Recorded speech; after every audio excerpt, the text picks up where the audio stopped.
Okay, hello. Welcome back to the Joyful Solopreneur podcast.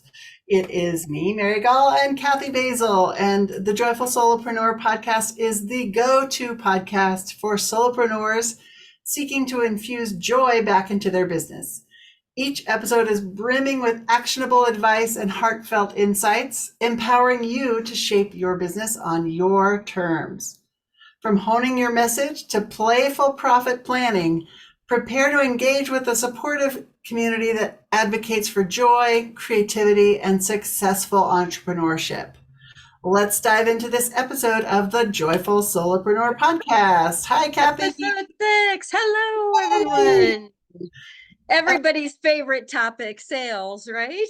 Yes. So, sales tactics for authenticity and growth is our topic today on the Joyful Solopreneur. So Kathy, what are some of the ways that you've experienced sales in maybe a good way and a bad way?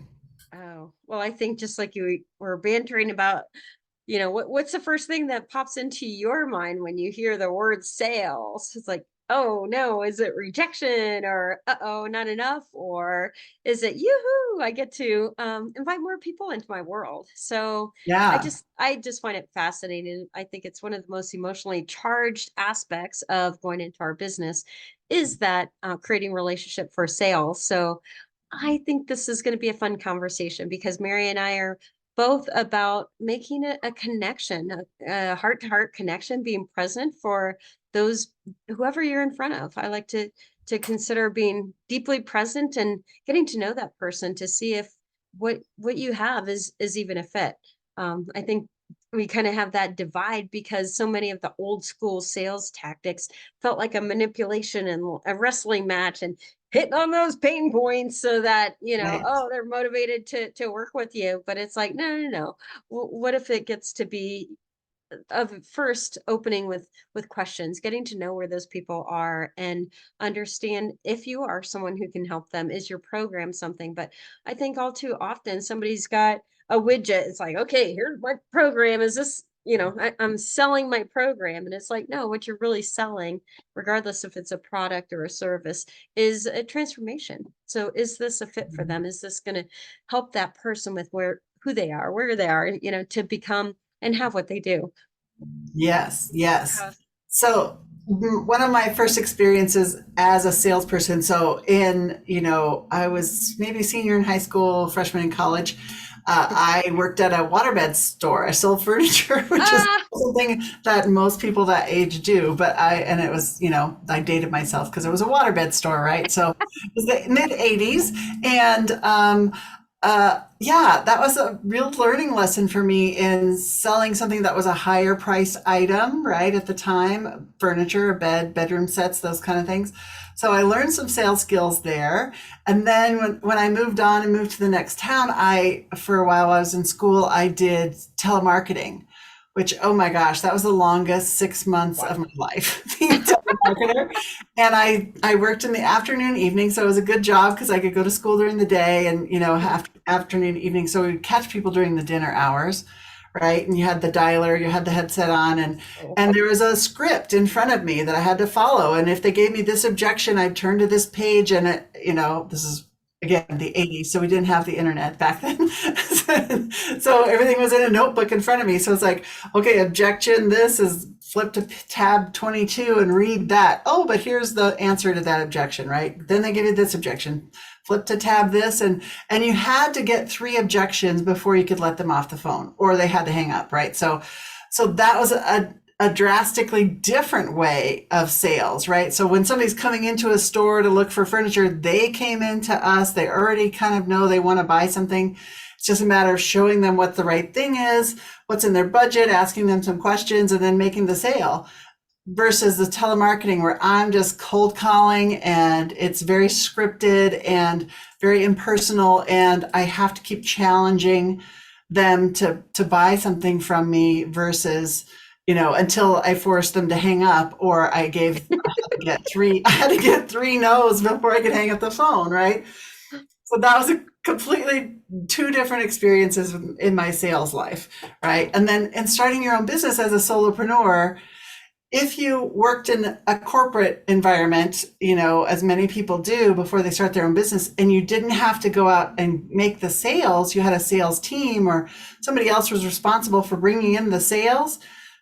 It's a tough skill set to acquire on your own at the beginning, right? And I think there's always room for improvement.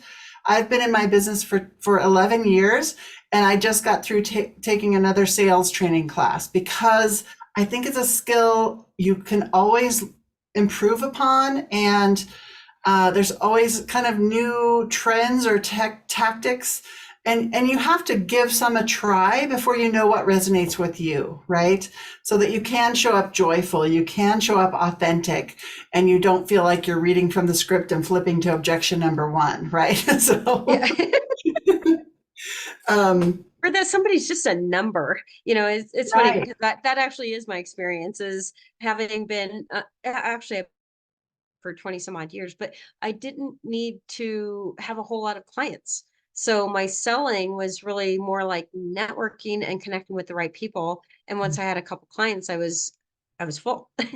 So right, and it's kind of interesting because I think, so going into it kind of as a newbie, that I had all this head trash. I have no idea where it comes from, but it's almost like a collective head trash floating out there that I inherited from other people about how I thought it was so distasteful to be, in sales, like wrangling right. people onto the wrestling mat or something like that. But honestly, when I finally was able to make that connection of recognizing, it's like, wait, I don't have to peddle my can of soda here. I get to meet this person and understand who they are, where they are, what's happening in their life. And then, am I a fit to help them get to what they truly want in life? Like, that's a joyful process to me, as seeing sales Yeah, as, am I a bridge to get that person to where they want to go? But with that yeah, comes a lot of the things that I do naturally, which is I'm interested in other people. Active listening. I like to listen and ask further questions, deepening questions about, oh, tell me more about that. And, how long have you been dealing with that? Or, what does that look like in your life? How many other ways is that impacting? And so really using my natural ways. I like the term. I've heard, another sales class that I took once upon a time. And it's funny. So one of the places that I learned to sell was getting involved with network marketing. And I can't say that it was my favorite playground, but it definitely with it came brought a lot of great training for me. And one of them right. was natural sales tactic, a natural sales process, I should say. And that was really of creating more of a conversational connection, and with concern and love and compassion and empathy, using my own traits and connecting on that level with one another. Yeah, yeah. I think it's key to really remember the other human being on the other end of the conversation, right? Whether it's in person, whether it's on the phone, is that they have a life that's full of all kinds of stuff going on as well. And if we can help move them, we were talking about this before we hit the record button about hearing this phrase, heaven island or hell island, right? So what's the transformation? Can we get somebody from hell island to heaven island? Can we provide that transformation? Or, how I heard, how I internally interpreted when I heard it was, if they don't hire me, or if I tell them if you're going to have to stay on hell island if you don't work with me or buy my product, because that's it, that internal story about the pressure and the pain points, it just it just feels so inauthentic to me. And maybe it's because of that training I had in the telemarketing world. But really finding a way to say, let's focus on the heaven island. And yes, you might be on hell island having some pain points, but let's really focus on, here's the transformation that I can help you get, and what is the positive. Again, I want to lean towards the positive, lean towards a joyful experience, and I'm more carrot than stick, right? So let's move over here to Heaven That's a Island. great way to put it. It's almost Yeah, like if there's a continuum, like yeah, you get to yeah, dial in, are you more yeah. carrot? Are you more stick? Then, Right. find the spot that's the sweet spot for you. Yeah, exactly. And I It's think, so funny, Mary, because so much of just the terminology in the sales process or the sales training is like mhm, close the sales and how many right. no's. It's like it turns people into numbers. And to me, that's the part that became dehumanizing. So it's like, no, no, no. What if my intention is really to leave the person each conversation better than, give them some inspiration or a tip, leave them feeling better than when we enter the conversation. So whether that's a Yes. decision to take my path, or maybe I can refer them out, or maybe I've just given them a fresh perspective of someplace else so they can find the help that they're needing. But Yeah. it changes everything rather than that conversion. What are you converting? Right, right, or targeting, or all those words, and we use the phrase from the movie Glengarry Glen Ross, which if you want to talk about a bad sales experience, watch that movie, right? Because you don't want to be in a sales environment that's like that, super high pressure. But coffees for closers. We use that. We use that a lot in my family. Coffees for closers, right? So, but it's true. We have that. We see these images, we hear these stories, we have our own experiences of what a bad sales process is like, and then we don't want to replicate that. So sometimes we just don't make the sale. We don't ask for the sale at all. Sometimes we do it so roundabout. I just had a conversation with one of my clients on a peer advisory board this week, and she was trying to work with this woman and trying to find out, she kept waiting for her to tell her what the price was going to look like and what the packages were. And the woman was almost deflecting because you could tell, obviously I wasn't part of the conversation, but she indirectly asked and was waiting for an email. And then she did directly ask this woman, what's it look like to work with you? And the woman said, I'll send that to you in an email.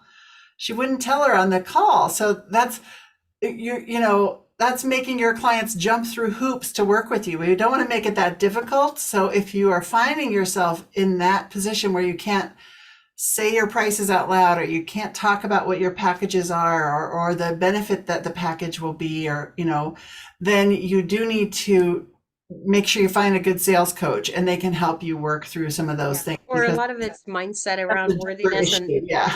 yep, that's kind of my world. I'm a mindset person, but to really get to the core of, the worthiness issue. And I think a lot of, there's so much mindset that comes up around feeling like a what's the word?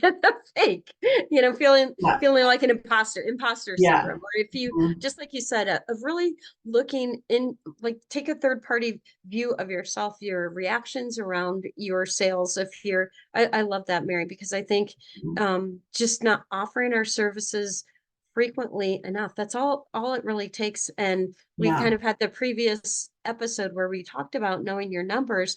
I think we can put ourselves under so much pressure, the bro marketing, as I call it. It seems like everybody's talking about what it takes to get to be $100,000, salesperson. And it's like, let's take those numbers away. I think it puts Yeah. such a false pressure on ourselves, and to have that and have that high ticket sales conversation kind of a thing. And it's like, no, no, no.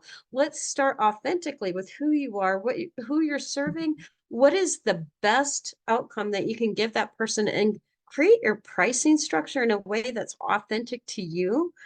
Some people are made for that high ticket thing. Other people, maybe that's not your thing, or maybe you're not quite there yet. So allow yourself Yeah. the grace to grow into that. But I like to invert that whole pricing structure upside down. Like, what's the Mac Daddy price of the Yes. package? If you were, this person has no price ceiling, what would you give them? What kind of support? How long would your program last? Start from that and work backwards. And when you understand that I've got these three different levels, and I think sometimes we get caught up in pushing, starting from the little and trying to push them up the hill kind of a thing. And that becomes a very effort rich, kind of Yes. process. It's like, no, no, no. Let's start from, well, in my Mac Daddy project program, you're going to get all this time with me, and you're going to get the group thing and the extra resources and the, maybe a bonus or two. But it's like, okay, if somebody can't afford all of that, then let's scale that down a little bit, less time with me, maybe one of those bonuses instead of 9. I Right, don't, I right, don't like the bonus thing either, but just, right. recognize that you are able to match them price based on where they are in their journey, where they're able to afford or where they're ready to invest, and allow that conversation just to be part of you syncing up with where that person is as an individual on their journey to becoming or having what it is that they truly desire, and allow that to be a natural unfolding of what's going on for them. Right. And that is something that happens in our brain subconsciously. I just, did a presentation about brain hacks for business owners. Mhm. And that was one of the things we talked about in that presentation was that your brain associates the first price you see as the best value. So if you start with the lowest package, that's what your brain is going to say, that's the one for me. Then you might be able to upgrade them to the middle package, but they're probably not going to go from the low package to the high package in your sales conversation, right? So I encourage you to look at your pricing, try to have that, 3 options for people. It's great to have a choice of 3. And then put your highest price, your Mac Daddy uh, offering first, because that's what they're going to associate the most value with, right? And even if they can't afford it or they're not at that level of investment, I love that too, right? They're not there yet.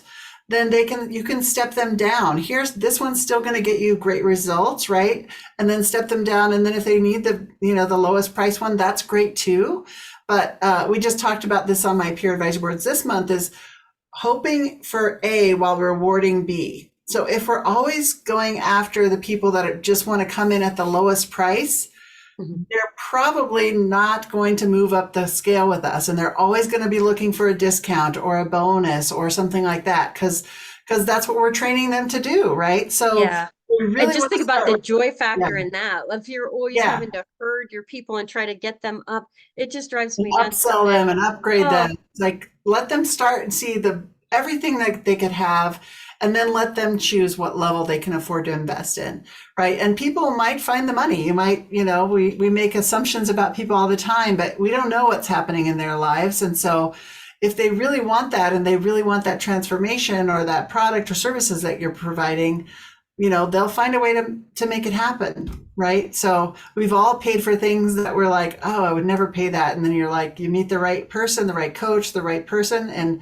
you're like, yep, that's what I need. That's exactly what I need. I want that one. So um, it happens all the time. So we just need to recognize that in our own sales process. And again, sales is all about listening, right? So listening, and then choosing how you want to guide them through the conversation. Like I said earlier, I try to lead them towards Heaven Island. It's like, here's the things we can do, right?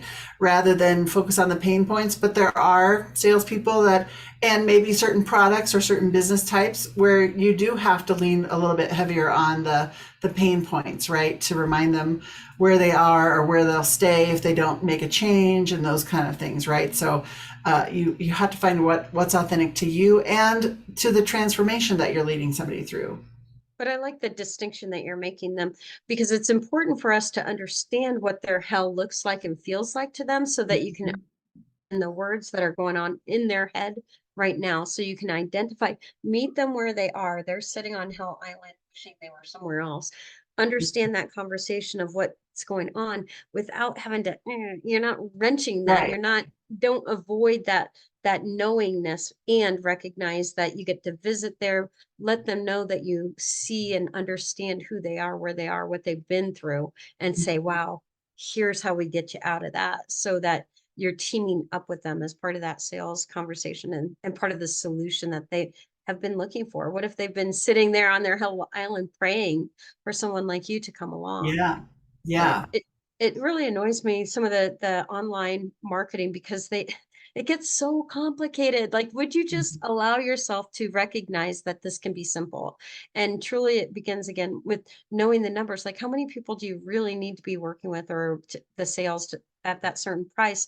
But if you had a higher ticket, sell the Mac Daddy solution kind of a thing, and allow this to be simple and a heartfelt thing. So if you find that you're struggling to upsell people, chances are there's a break in your strategy on how you're bringing where what level, what space you're bringing them into the conversation. So I Yeah. would say simplify and then bring them in at a higher level.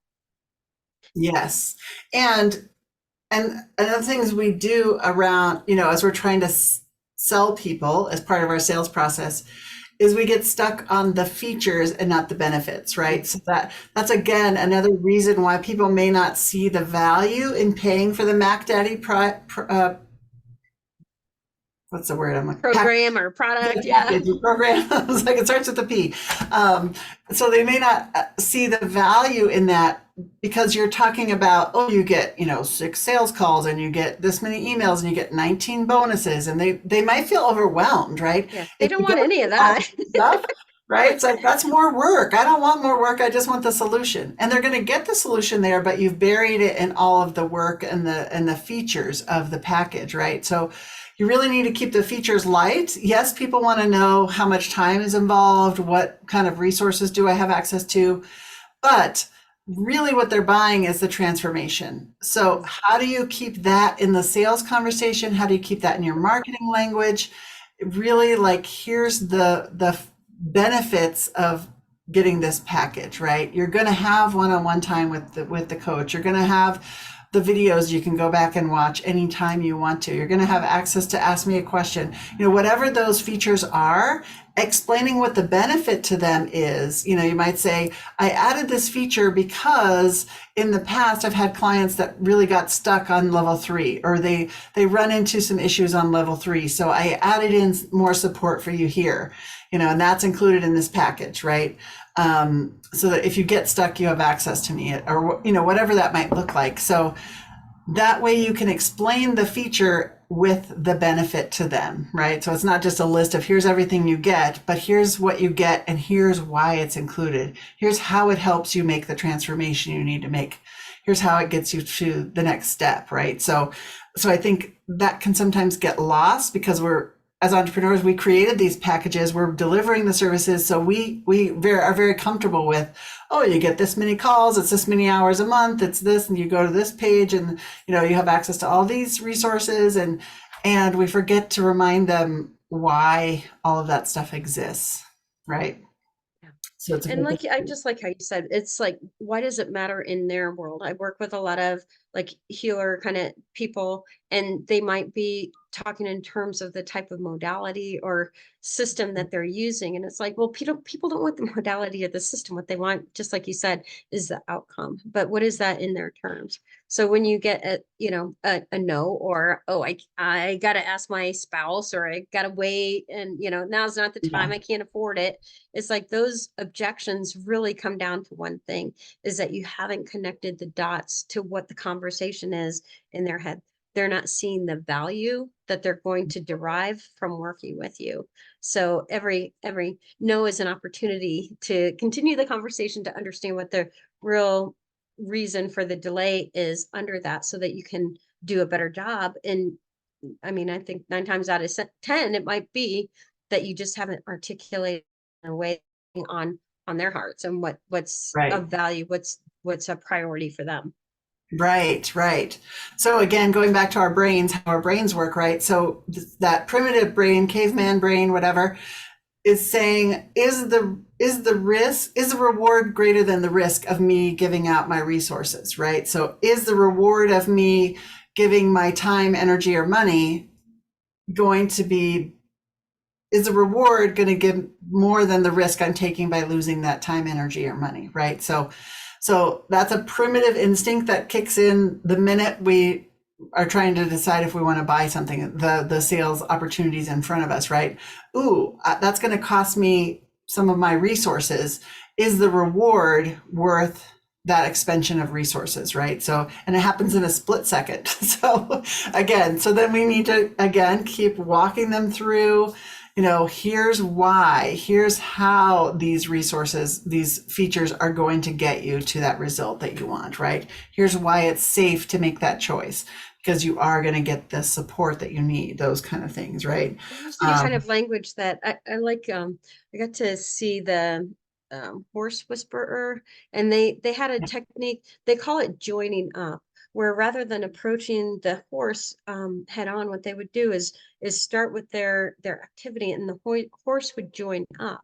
So we want to kind of create it like that. Of you are the leader, you're on the other side of this very problem that they walk through. So how can you side up beside them and let them know we're in this together? I've got you. I've been through this. I know how to get you from here to there. And so there's that trust and feeling that you see them, but that the Yeah. value, like you said, the biggest obstacle is going to be that barrier to change, which is just that primitive block of all of ours is Right. we want the outcome, but we don't want to change. Yeah, we don't want to have to do the work or whatever it is, right? So, the other thing that comes up for me is um, really owning our expertise and our own journey from Hell Island to Heaven Island, right? How you know where they're at, you know where their pain points are, you know what they're experiencing, and so you want to hear them, and then you also want to say, "I've been there, I've been where you are, and here's the steps that I took." To get out of that situation or to move myself forward or to grow my business or whatever it looks like, right? So then they can see that it's possible because you're showing that you were there and now you've moved on, and that you then that's where you can bring in your customer experience, right? Your testimonials, your referrals, those positive Google reviews, right? And they can refer them to those or bring those stories back to them and say, I helped another client. So not only did I go through that and got myself through it, and now using these resources, but here's another story of one of my other clients who had a similar problem to yours. And we went through the process and now she has this result, right? Um, so I think owning your expertise and being the person that can give them the prescription, that's the other thing. You don't want to give them too many options in your sales conversation, right? Because they're looking to us as the experts. So they've just told us what's going on with their lives or their business or wherever they're at, right? And now we want to say, okay, based on what you've told me and what I've heard you say, knowing where you're at and my applying my expertise, I would recommend, this package. And here's why, because it has these things in it that are going to help you get through these issues that you're going to need to get through to get to the other side, right? Or it has, this skill set you're going to learn or whatever. Again, so we're not focused on the features like da da da da da, here's what's included. You're going to say, here's what's included and here's why it's going to help you make the shift that you need to make, right? Or get you the results you need to make. So, but owning the expertise and then giving them, like the prescription, the doctor writing your prescription saying, here's your problem, here's the prescription, and here's, I like how you said it though, because you said, based on what I heard you say, what we want to do is that active listening process. We want to listen to what they're saying and repeat back to them in their own words what they just gave to you, because that's a way of us joining up of like, I see you and understand where you are. But I love too how you layered in with the testimonials, because it does a couple things. Our brains relate in story. So when they can see their own experience through one of your other clients' stories, because you're going to have different clients you work with in different ways. They'll see themselves there. But then the other piece that you hit on so beautifully, Mary, was the testimonial, because everybody's got sales aversion. Like we want to buy, but yet we don't want to be sold to, right? And so when we use the power of testimonials, like we can tell them, hey, we're the best thing to slice bread. But when somebody else says that, it helps to bring that sales barrier down a notch. So definitely a key focus is to have a host of those kinds of stories that is going to help you join up with that person where they are, so that they can say, oh, I got that story, I got that client. I worked with an ex-doctor who made that Yeah. change just when he thought he couldn't possibly, or somebody who thought that they were at the end of their rope. They can see that. Yes. Yes, exactly. I love it. Okay, so what's our joyful challenge as we wrap up our sales conversation around tactics for authenticity and growth? Well, the challenge is to try a new sales technique that aligns, find something that feels authentic for you. I also like how we kind of started of like look at yourself, look at what you've done over the last week. Like how many sales conversations have you had? How many times were you able to offer what it is that you have? How do you feel about what's your comfort level in that? And do you need to dial up to be more carrot than stick? Yeah, yeah. And I would make a challenge. I'm always about accountability and measurable results. So, can you make a number? Can you set a number? And I will have 5 sales conversations each week, right? Mhm. And then the more you have them, the easier it will become, right? Because if you only have a sales conversation every other week or, once on they're completely random when they happen, right? Then it's harder to get in the groove and know what the flow of your conversation is and those kind of things. But if you're having them consistently, so again, we talked about visibility, go back and listen to some of our previous episodes, right? So that you can fill that pipeline and have more consistent sales conversations, then you'll become more comfortable. You'll get into the rhythm. You'll find the language that works for you. You'll be able to listen to your clients' problems and I help them self-identify with some of the solutions that you offer, right? So challenge five sales calls a week if you can, manage that. Start with 3 if that's, a bump up for you, or maybe it's 15. I don't know where you're at in your business, but pick a number and say, I want to try and have this many sales calls each week so that you're consistently having those sales conversations. So that is it. And what is our next episode all about?